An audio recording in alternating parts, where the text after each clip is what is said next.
तो जी भाई देखिए हमारे यूट्यूब चैनल पर जा रहा है कहरवा एक गीत चुटकुला कहरवा गीत पसंद आए तो लाइक शेयर करना घंटी ना भूलिए घंटी के फूल और देखिए जाए के गवनमा बाधोवाल गोरी चुनरी जाए के गवनमा बाधोवाल गोरी चुनरी धोवाल गोरी चुनरी धोवाल गोरी चुनरी जाए के गवनमा बा धोवाल गोरी चुनरी जाए के गवनमा बा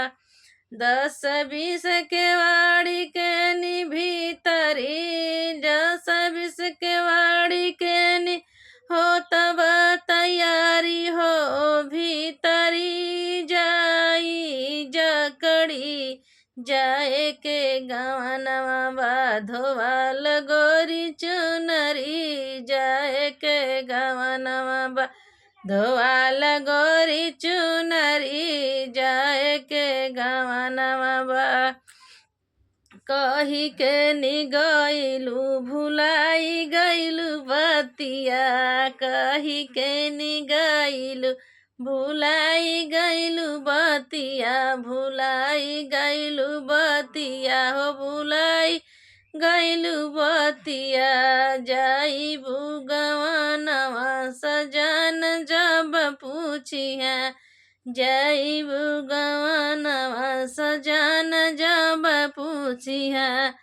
तब कवन देबू तू जब बवा जाए के बगवनवा गोरी धोआइल तू चुनरी जाए के बागवनवा गोरी धोआइल तू चुनरी जाए के गवनवा बा राम राम के निकैल भजनवा जाए के गवनवा बा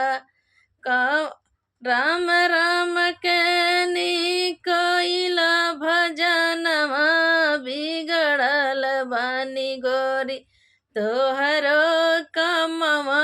बिगड़ल बानी गोरी तोहरो कमवा